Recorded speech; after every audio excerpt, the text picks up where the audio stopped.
When students use thinking maps over and over again, the same map for the same thought process, what happens is the brain wires those two together so that every time a student sees a tree map, they think classification.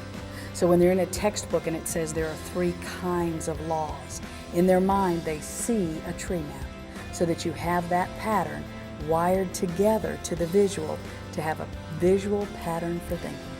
The brain does not outline. You form networks or maps of neurons, and your information is contained within those maps.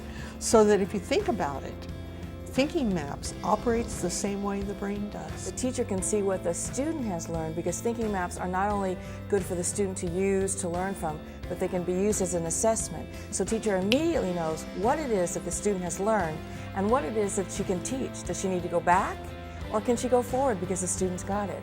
And thinking maps is a wonderful tool to not only teach to, but to assess, which means that time is used much more effectively. I can use a thinking map to show the children what I'm thinking, and they'll understand what I'm thinking because they understand the thinking map. They know that what I'm teaching them is a process or it's an analogy because they know exactly what the thinking map is supposed to show you. It helps the children because they are not guessing what I'm looking for. When I do a circle map, they know that I'm brainstorming something, and if I'm doing a bubble map, they know that we're looking for adjectives.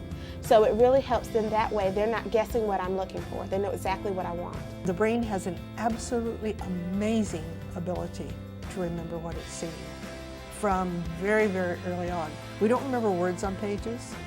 We don't remember sounds we've heard often, but we always remember the pictures. If I say to you elephant, you see one. And if I say to you don't see a giraffe, you still see one. So when I first started using different types of visual tools, I got excited because of the successes of my students. But then I realized, what if we put them together as a language, a coherent set of 8 thinking maps that then could be internalized by the students, so then they, on their own, could perform at the levels that they wanted to perform at.